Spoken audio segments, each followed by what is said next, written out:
నా చిరంజీవులు మనవరాళ్ళు, అమ్మా మీకు ఎప్పుడు చెప్తాను ఇంపాక్ట్కి వచ్చినప్పుడు, ఇప్పుడు చెప్తున్నానమ్మా, ఈ దేశపు స్త్రీకి ఉన్నంత ఔన్నత్యము, గుర్తింపు, గౌరవము మరి ఏ దేశంలోనూ లేదు లేదు లేదు. స్త్రీ అనేటటువంటి పదానికి మీరు ఎప్పుడన్నా చూసారా? పురుషులకి ఎక్కడ పూజలు చేయలా, స్త్రీకే పూజ చేశారు. కన్యా పూజ, సుహాసిని పూజ, సుమంగళి పూజ అని స్త్రీలను కూర్చి సీమంతం చేసేటప్పుడు కూడా మాతృదేవోభావ అంటూ ఆవిడలో ఉన్న మాతృత్వాన్ని కూడా గౌరవించి పూజ చేసేది స్త్రీలకే ఉన్నది తప్ప ఎక్కడ పురుషుడిని కూర్చోబెట్టి పూజ చేసిన విధానం ఎక్కడైనా మీకు ఎప్పుడైనా పూజలు చేశారయ్యా? చేయలేదు అని ఒప్పుకోండి. చేసింది ఎవరికి? మీకు, మనకి. అటువంటి పూజనీయ స్థానంలో ఉన్న మనం హక్కుల కోసం పోరాటం కరెక్ట్ కాదు.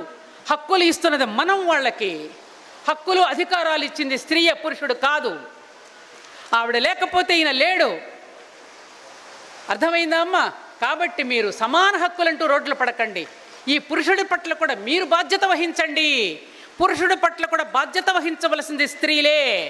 అందుకే అధికంగా మనకి శక్తి ఇచ్చాడు భగవంతుడు, ఓర్పు ఇచ్చాడు, నేర్పు ఇచ్చాడు, కళా కౌశలాన్ని ఇచ్చాడు, అన్నీ ఇచ్చాడు మనకు, అన్ని కళలు కూడా. కాబట్టి పురుషుడు వేసుకునే బట్టలు ఆహార్యం ఎంత? 3,000 రూపాయలు మహా అయితే. మీరు వేసుకునే బట్టలు ఎంత?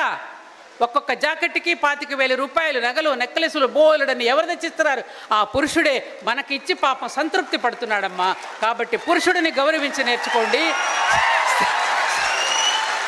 తన స్టేటస్ చూపించుకోవాలి అంటే నీ మెడలో నెక్లెస్ పెట్టాలి, నీకు ఒక పట్టు చీరకుంటేనే తన స్టేటస్ ఏంటో తెలుస్తుంది. కాబట్టి అట్లా నేను అలంకరించుకుని తనతోటి తీసుకెళ్ళి నా ధర్మపత్ని అండి, నా సహధర్మచారిణి అండి, నా అర్ధాంగి అండి అని గౌరవంగా చెప్పుకుంటాడు. కాబట్టి ఈ స్త్రీ పురుషుల యొక్క ఏదైతే ఈ స్నేహం ఉన్నదో దాన్ని ఒకరికొకరుగా అర్థం చేసుకునే రీతిలో మీరు పెరగాలని, ఇవాళ కాకపోతే రేపటికైనా మీరు గృహస్థులు అవుతారు కాబట్టి, ఆ తర్వాత తల్లులు కూడా అవుతారు కాబట్టి ముందుగానే ఈ అమ్మమ్మ మీకు ప్రేమతో చెప్తోంది, ఈ స్త్రీత్వాన్ని, ఈ మాతృత్వాన్ని ఎట్టి పరిస్థితుల్లో వదులుకోకండమ్మా, గౌరవించే స్థానంలో నిలబడండమ్మా.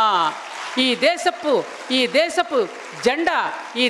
జెండా తివర్ణల పతాకం మాత్రమే కాదమ్మా, ఈ దేశపు స్త్రీయే జాతి గౌరవాన్ని నిలబెడుతోందన్న సంగతిని మీరు స్మరించకండమ్మా. అదే మన జాతీయ జెండా, అదే మన జాతి యొక్క గౌరవం, ఈ భారత స్త్రీయే. దీనిని మీరందరూ గుర్తుపెట్టుకుంటూ చక్కగా ఈ యజ్ఞంలో మీరు నేర్చుకున్నటువంటి అనేక విషయాలని ఇంటికి వెళ్ళిన తర్వాత మననం చేసుకోండి.